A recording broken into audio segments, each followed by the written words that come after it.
और जिस तरह से मोदी जी बिना तराजू के देश को बेचे दे रहे हैं अपने यारों को, पूंजीपतियों को, वो निजीकरण रोकना है, क्योंकि निजीकरण इस देश की तबाही का एक बहुत बड़ा कारण बनेगा। और ये सरकार, भाजपा सरकार या और भी जो राज्य में सरकारें हैं, वो पूरी तरह से रोजगार देने में असफल रही हैं। मुझे कहने की जरूरत नहीं, आप सब जानते हैं। तो हम ये चाहते हैं कि भविष्य में कितनी भी विकट परिस्थिति आए, लेकिन हर व्यक्ति को, वो अमीर हो, गरीब हो, इस जाति का हो, उस जाति का हो, गांव का हो, शहर का हो, आदमी हो, औरत हो, इस धर्म का हो, उस धर्म का हो, सबका हक है, सबको मेडिकल फैसिलिटी मिलनी चाहिए। तो मजदूर, उसको मजदूरी मिले और उसके हक में जो कानून है उनको स्थान मिले और उसका हक सुरक्षित रहे, ये हमारा मुद्दा। मैंने रोटी फिल्म देखी थी, उस फिल्म में एक चाय या दूध था। जगदीप साहब हेड कांस्टेबल होते हैं और वो मुमताज जी के ढाबे पे जाके वो पीते हैं, तो कहते हैं वो जो पैसे दिए बिना चल देते हैं हवलदार। तो कहती पैसे तो दे, पैसे कहाँ हैं? क्योंकि काहे के पैसे? ये जो चाय पिए है और इसमें जो मूछ, जो तेरी मूछ पे मलाई लटकी हुई है, आधी है और आधी तेरे पेट में, इसके पैसे। कह रहा कितने पैसे? यूं 75 पैसे, एक कप चाय के 75 पैसे। तो वो कहती है कि चिंता मत करे, आने वाला समय होगा कि इतने में एक गिलास पानी मिलेगा। और आप सब देख रहे हो, आज यहां पर आए हुए सभी मीडिया साथियों का राष्ट्रीय जनहित संघर्ष पार्टी की तरफ से, मैं भानु प्रताप सिंह, पार्टी का राष्ट्रीय अध्यक्ष, और हमारी सेंट्रल टीम के और स्टेट टीम के जो साथी हैं, आप सबका दिल से स्वागत करते हैं, आप सबका हार्दिक अभिनंदन। आज जो हमने मीटिंग बुलाई है, जो आप साथी पत्रकारों को बुलाया है, निवेदन किया है, वो एक बहुत महत्वपूर्ण मसले पर आपसे चर्चा करने या आपको सूचना देने के लिए हम लोगों ने बुलाया है। और वो सूचना जो है वो ये है कि आने वाले चुनाव में, जो 2022 में 5 राज्यों में चुनाव होने जा रहा है, उन 5 राज्यों के चुनाव में हमारी पार्टी राष्ट्रीय जनहित संघर्ष पार्टी भी पूरी ताकत के साथ चुनावों में हिस्सा लेगी, भाग लेगी। लेकिन हम 5 के बजाय 4 राज्यों में चुनाव लड़ेंगे। जो 5 राज्य हैं, उत्तर प्रदेश, उत्तराखंड, पंजाब, मणिपुर और गोवा। हम लोग गोवा में चुनाव नहीं लड़ेंगे, हम इन 4 राज्यों में चुनाव लड़ेंगे।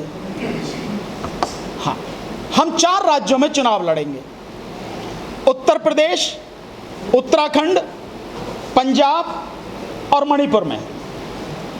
और इन राज्यों की सभी सीटों पर, उत्तर प्रदेश की 403 विधानसभा सीटों पर, पंजाब की 117 विधानसभा सीटों पर, उत्तराखंड की 70 विधानसभा सीटों पर और मणिपुर की 60 विधानसभा सीटों पर हमारी पार्टी विधानसभा का चुनाव लड़ेगी।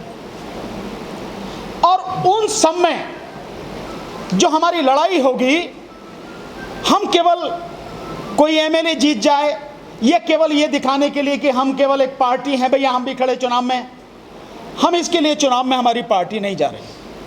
हमारी पार्टी इन 4 राज्यों में सत्ता अपने हाथ में लेने के लिए, सरकार बनाने के लिए संघर्ष करेगी, लड़ाई लड़ेगी। उसी के लिए हम लोग चुनाव में जा रहे हैं, केवल नाम के लिए, कहने के लिए नहीं। हम सरकार बनाने की लड़ाई लड़ेंगे, इसी के लिए हम सभी सीटों पर चुनाव लड़ेंगे। और इन सब में जो हमारे मुद्दे होंगे, वो मैं एक बार आपके सामने वो मुद्दे मैं जरूर पढ़ना चाहूँगा। और मैं आप सबसे निवेदन करूँगा कि ये बात, जो मुद्दे हैं हमारे, ये हर आदमी तक, आम आदमी तक आप सबके माध्यम से पहुँचने चाहिए। हमारे मुद्दे हैं, ये जनसाधारण के मुद्दे हैं। हालांकि सब लोग अलग अलग तरीके से ये बातें कहते हैं, पर हमारा बहुत क्लियर कट है, हमें कैसे काम करना है हमें मालूम है। और हम लगातार लोगों के बीच में रहे, हम जानते हैं क्या काम होना है, कैसे होता है। इसलिए जो हमारे मुद्दे हैं, 13 मुद्दे हमारे रहेंगे जो चुनाव के लिए होंगे। पहला मुद्दा है हमारा शिक्षा व्यवस्था। आप जानते हैं शिक्षा का बंटाढार कर दिया, पूरी तरह से तबाह कर दिया। इसलिए हमारा पहला जो मुद्दा है वो है एजुकेशन।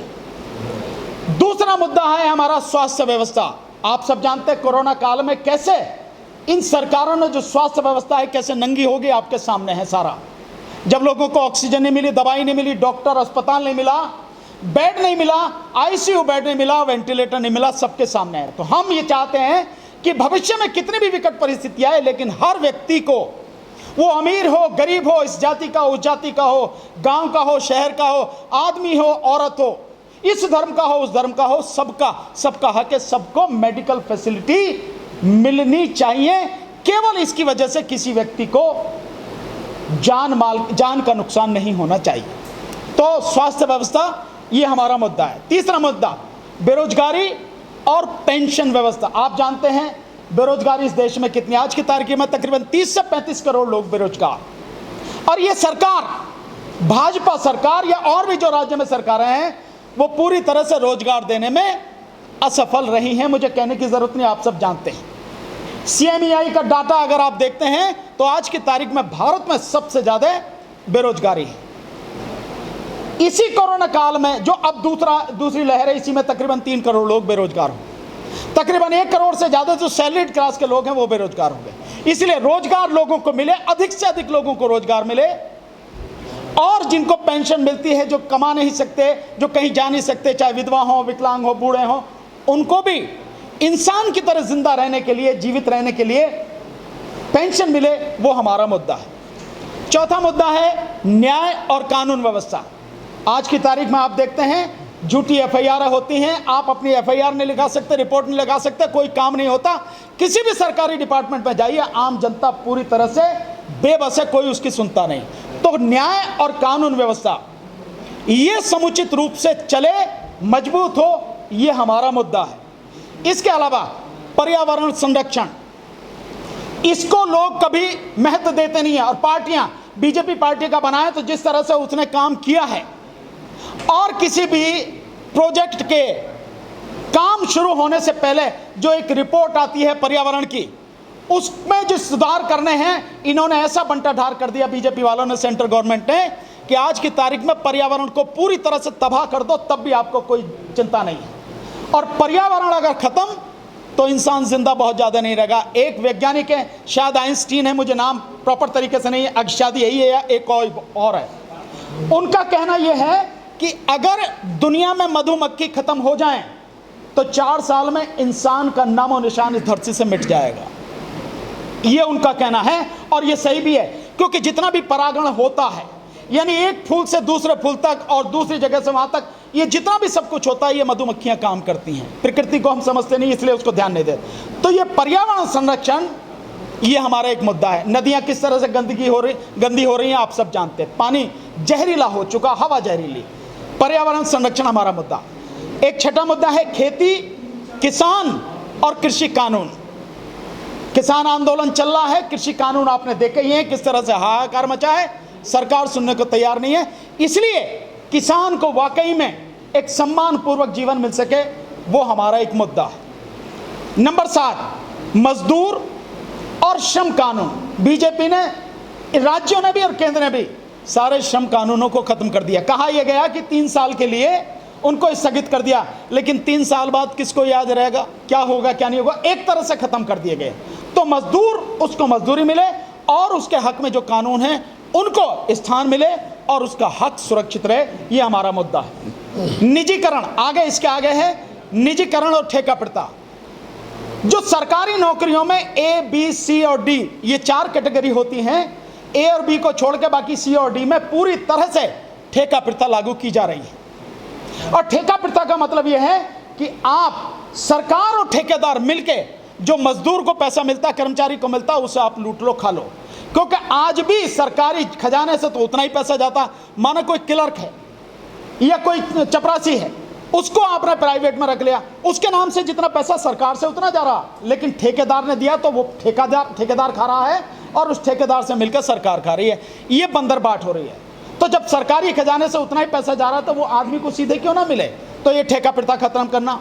और जिस तरह से मोदी जी बिना तराजू के देश को बेचे दे रहे हैं अपने यारों को, पूंजीपतियों को, वो निजीकरण रोकना है, क्योंकि निजीकरण इस देश की तबाही का एक बहुत बड़ा कारण बनेगा।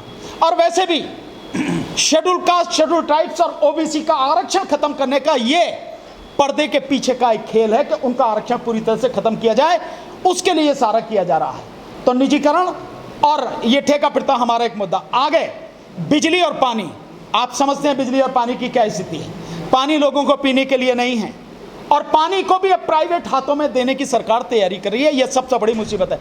यानी कि जो प्रकृति ने हम सबको दिया, जिस पर सब हम सबका हक है, उसे भी प्राइवेट हाथों में दे रही है। तो आप समझ सकते हैं। मैंने रोटी फिल्म देखी थी, उस फिल्म में एक चाय या दूध था। जगदीप साहब हेड कांस्टेबल होते हैं और वो मुमताज जी के ढाबे पे जाके वो पीते हैं। तो कहते हैं वो जो पैसे दिए बिना चल देते हैं हवलदार। तो कहती पैसे तो दे, पैसे कहाँ हैं? क्योंकि काहे के पैसे? ये जो चाय पी है और इसमें जो मूछ, जो तेरी मूछ पे मलाई लटकी हुई है, आधी है और आधी तेरे पेट में, इसके पैसे। कह रहा कितने पैसे? यूं 75 पैसे। एक कप चाय के 75 पैसे।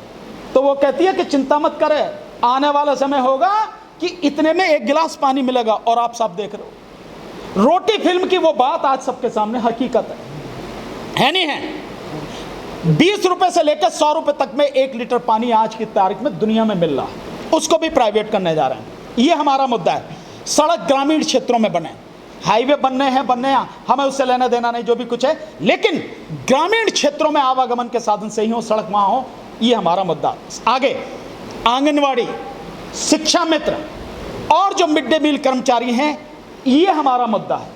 उत्तर प्रदेश में 4 लाख आंगनवाड़ी है, पूरे देश में 25 लाख आंगनवाड़ी हैं, लेकिन उनकी जिंदगी नरक बनी हुई है। जो उन्हें पैसा दिया जाता 4,500-5 हजार, क्या होता है इतने में आप समझ सकते हैं। ये स्थिति है। तो आप इन सारी चीजों को देखेंगे तो ये हमारा एक मुद्दा है। आंगनवाड़ी, शिक्षा मित्र 1,70,000 बोले उसमें है उत्तर प्रदेश में, उनको हक नहीं दिया जा रहा, उनका जो हक है। साथ में मिड डे मील कर्मचारी जो हैं, उनको 1,000 रुपये महीना दिया जाता। आप समझ सकते हैं 1,000 रुपये महीना, उसमें भीख भी नहीं मिलती। ये स्थिति है। इसके अलावा जिन लोगों को जो प्रतिनिधित्व मिलना चाहिए, उनको वो प्रतिनिधित्व नहीं मिल रहा। तो संविधान के अनुरूप, यानी संविधान में जिसको जो वो मिलना चाहिए, वो उसका हक, वो प्रतिनिधित्व वांछित वर्गों को मिले, ये हमारा एक मुद्दा है। संविधान के अनुरूप, संविधान से केवल सब लोग खिलवाड़ कर रहे हैं, कोई भी संविधान को मान नहीं रहा। सरकार और बीजेपी सरकार ने तो सबके सामने कर दिया।